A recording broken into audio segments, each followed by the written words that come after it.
E aí pessoal, tudo bem? Eu sou a Carla Larissa e este é o nosso canal Coisas de Arquitetura e Urbanismo. Nossa viagem sobre a história da arquitetura está estacionada na Grécia.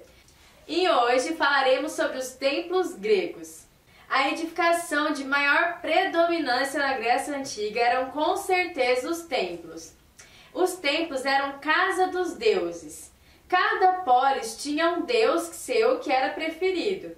Então eles faziam casas, habitações para esses deuses. E essas casas, essas habitações eram os templos.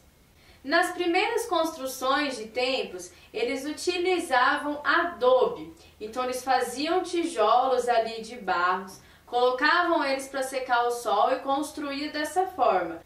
Na estrutura era utilizado madeira. Então madeira e tijolos de barro eram o que formavam esses templos antigos. E esses templos mais antigos eram para abrigar o shoano. Shoano é uma espécie de estátua, só que feita de madeira, da divindade daquele lugar. A maioria desses templos que abrigavam o shoano eram construídos na face leste-oeste, para que o sol pudesse entrar e iluminar diretamente ali a estátua que estava dentro do templo. Com o passar do tempo, foram surgindo colunas dentro e fora do templo. Então vocês já imaginaram que nasceu o peristilo, muito bem. O peristilo, como nós já falamos aqui, é característico da arquitetura grega antiga. Para quem não está lembrado ou perdeu o vídeo anterior, vou falar então o que é o peristilo, mas não deixe de assistir. Se você não assistiu os vídeos anteriores, corre lá assistir.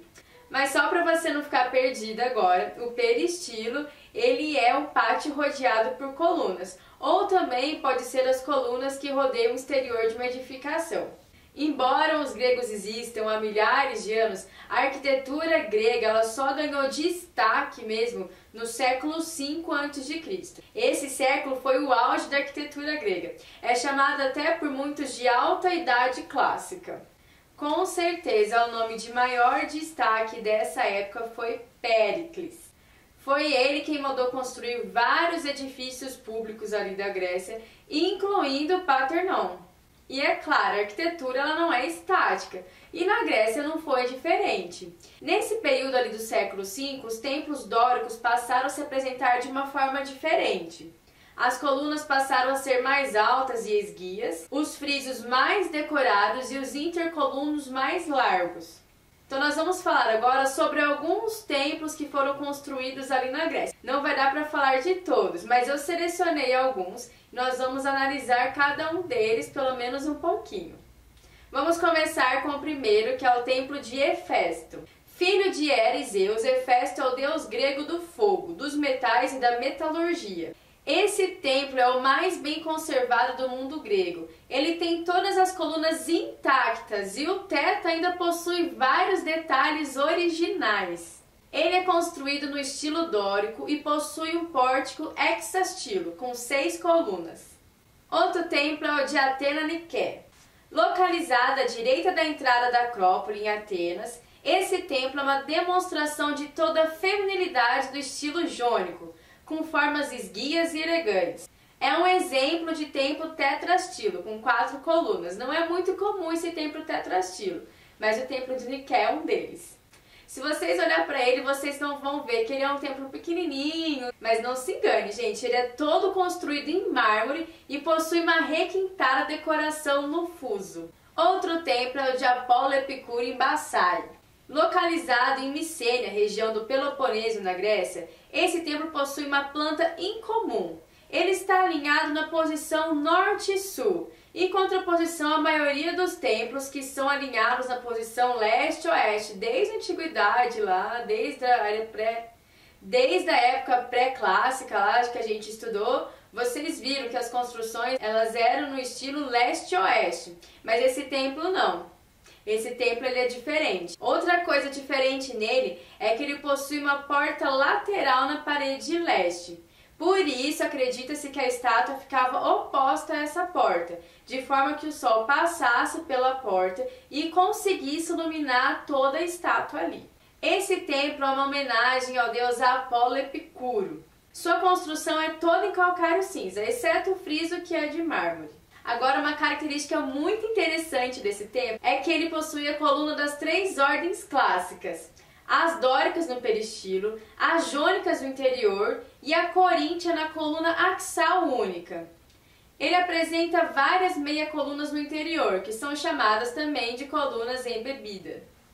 Um dos templos que, para mim, é um dos mais bonitos é o templo de Erechthon. Este belo monumento jônico é um templo consagrado a Atena, Poseidon e a um rei mítico grego chamado Erecteu. Está localizado ao norte da cidade de Atenas. O terreno que esse templo foi construído possui várias irregularidades. Isso porque, segundo a lenda grega, ali no local onde o templo foi construído, é onde Atena e Poseidon brigaram, batalharam pelo controle da cidade ali de Atenas. Quem ganhou foi Atena. E ali é o local onde eles brigaram. Então, por isso que dizem que o terreno ali ele é meio irregular. A planta desse templo é um pouquinho diferente das demais. Como vocês podem ver na figura, essa parte 1 aí é onde ficam as colunas, que é chamado de prostilo. A parte 2 é o santuário de Atena. E ali, muito provavelmente, que ficava também a estátua de Atena. O terceiro é o santuário de Butes. O 4 é o santuário de Hefesto. O 5, aí do ladinho, é o santuário de Poseidon. E o 6 é o santuário de Erechthon. O 7, que eu acho a parte mais linda do templo, é o pórtico das Cariátides. Eu acho essas Cariátides ali, gente, muito incríveis.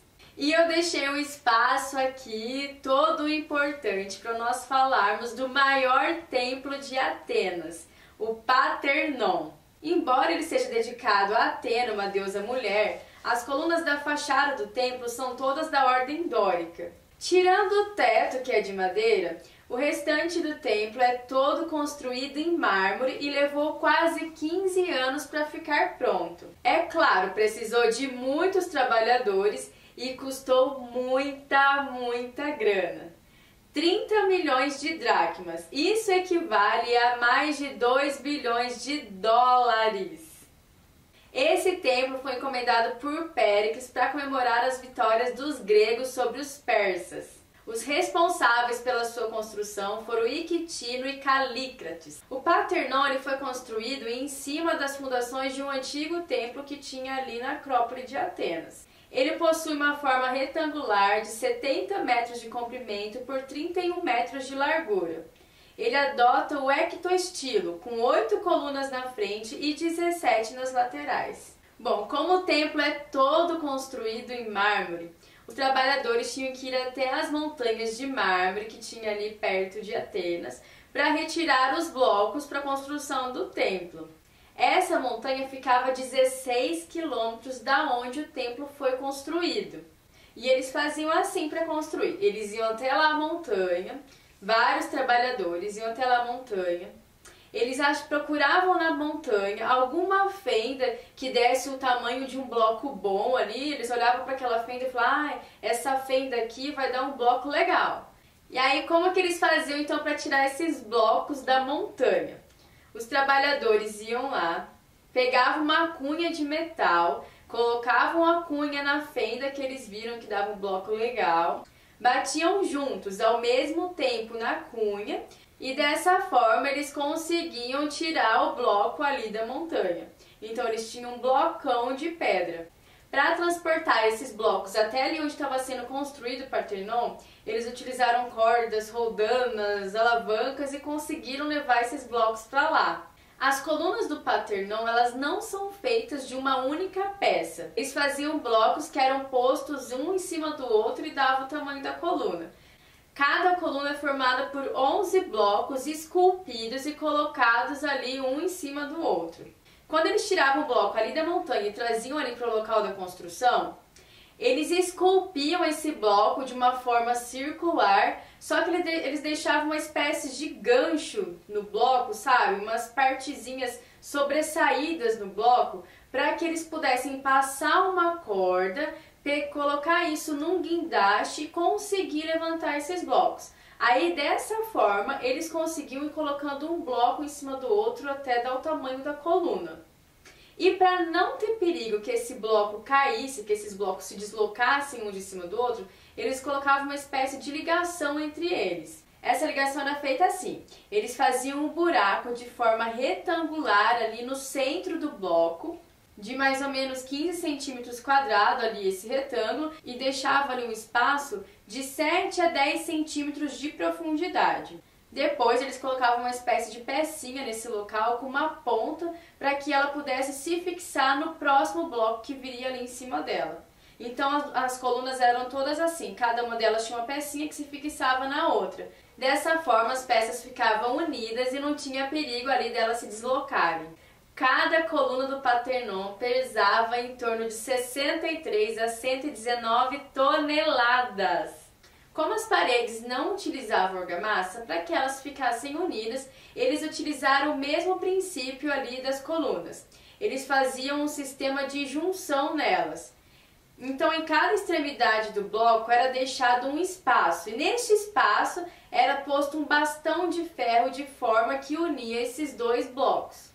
E assim eles conseguiam ter paredes mais firmes. Gente, olha que coisa incrível! O Parthenon não tem linhas retas. Os arquitetos utilizaram uma série de ilusão de ótica chamada de êntase, que deforma levemente as colunas e arquitraves nas fachadas e nas laterais, fazendo que os nossos olhos enxerguem linhas retas onde na verdade não tem. Porque se o Parthenon fosse construído de forma retinho, tudo bem retinho, milimetricamente contado, planejado, nós veríamos ele mais ou menos assim, ele se abriria ao topo. Então quando você olhasse, ele vai se abrindo no topo, fica assim. E para os gregos isso não era legal, isso não era bonito. Lembra que nós estamos falando dos gregos, os reis da perfeição, da estética e da beleza. Aquilo não seria agradável de se ver. Então eles arquearam um degrau no centro e recuaram nas pontas. E fizeram a mesma coisa com as colunas. Elas arqueiam no centro e recuam lá no alto. Dessa forma, quando a gente olha para o Parthenon, a gente vê ele se fechando no topo. Para os gregos isso era mais bonito, mais harmonioso. O Parthenon custou muito caro. Só que tão caro quanto o Parthenon custou a estátua de Atenas que estava ali dentro. Ela possuía de 10 a 11 metros de altura e era toda feita de ouro e marfim. Mas olha para vocês verem uma coisa, nem todos os atenienses gostavam dessas construções monumentais. Há quem diga que até Platão também não gostava. Eles falavam que era muito exagerado e meio que desnecessário. Devido às diásporas, há vários outros templos gregos que não estão ali na Grécia, estão ali ao entorno do mar Mediterrâneo. Um exemplo deste é o templo de Netuno, que na verdade é dedicado a Hera. Ele fica em Pesto, na Itália, ao sul de Nápoles. Pessoal, muito obrigada pela companhia de vocês, espero que vocês tenham gostado de hoje do nosso vídeo falando sobre os templos gregos. E se gostaram, já sabe, curte aqui, se não é inscrito, se inscreva no canal, compartilhe com os amigos e ative as notificações para vocês não perderem nada do que a gente postar. No próximo vídeo nós vamos finalizar esse mundo grego falando sobre a organização da Acrópole. Não percam, pessoal, espero vocês lá! Beijo grande a todos, fiquem com Deus, tchau, tchau!